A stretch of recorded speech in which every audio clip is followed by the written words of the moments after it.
The ocean is a graveyard. It holds secrets that are never meant to be found. But some secrets scream from the deep. Imagine being buried alive, 350 feet underwater, in total darkness, waiting for a rescue that is never coming. This is not a movie. This is the terrifying true story of the Kursk. August 12, 2000. It was supposed to be a show of strength. The pride of the Russian Northern Fleet gathered at the Vidyayevo harbor. The air was thick with the smell of diesel and the cold Barents wind. Families stood on the pier, wives, mothers, and children, watching their men leave. A silent anxiety hung in the air, as if the sea itself was warning them. The K-141 Kursk, an Oscar II class nuclear giant, twice the length of a jumbo jet. She was a beast of iron and steel. They called her Unsinkable. Captain Lyachin stood on the bridge, a veteran commander. He had led this crew through the toughest waters. He trusted his ship. He trusted his men. The order was given. Dive. As the massive hull slipped beneath the waves, the world of the living vanished. They entered the silent world. 118 men. Inside, life was normal. They played cards. They drank tea. They laughed. They had no idea that for most of them, this was their last morning on Earth. But inside the torpedo room, a silent killer was waiting. A routine exercise was about to turn into a nightmare. A dummy torpedo. Practice round. But inside, a microscopic crack in a weld. High-test peroxide fuel began to leak. The fuel hit the rust. It hissed. It boiled. It expanded 5,000 times its volume in a fraction of a second. 11:28 a.m., the first explosion ripped through the bow. Fire consumed the forward compartment instantly. In Norway, seismographs spiked. It registered as a 1.5 magnitude earthquake. But this was no earthquake. The giant was wounded. She tilted forward and began the long, terrifying dive to the bottom. 2 minutes later, she hit the floor. The impact was brutal. Then came the second blast. The fire reached the warheads. 7 tons of TNT detonated. It tore the bow apart. Then, silence.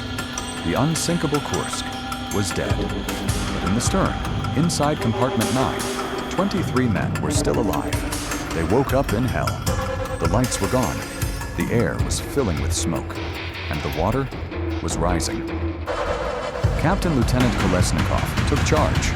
In the dark, he began to write a note for his wife and for history. They had no radio, no voice, but they had steel. One sailor grabbed a heavy wrench. He struck the hull.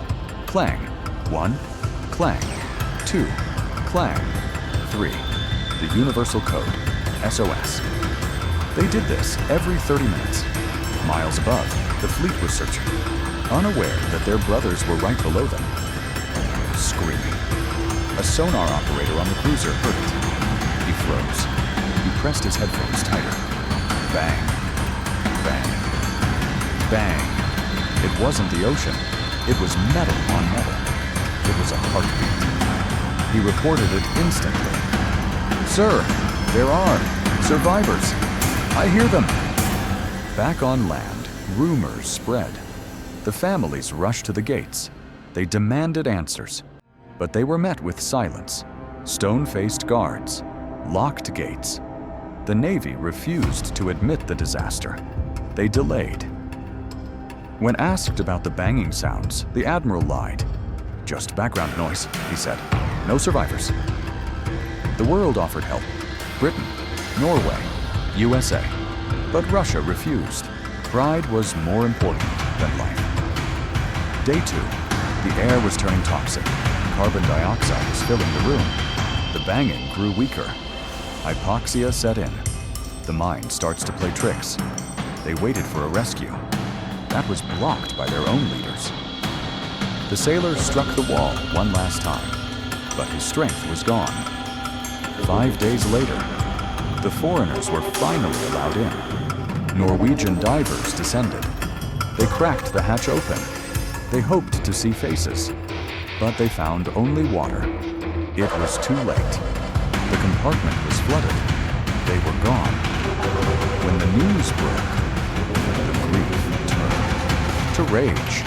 A mother screamed at the officers, "You killed them!" A year later, they raised the iron tomb from the deep. They found Kolesnikov's note, the final words of a brave man. "It seems like there are no chances. Greetings to everyone. No need to despair." They were laid to rest. Heroes, betrayed by the very system they served. The investigation confirmed it. The torpedo, the leak, the explosion. But the sonar operators never forgot the sound, that rhythm, the tool that spoke when voices couldn't. 118 souls, gone. The ocean keeps its secrets.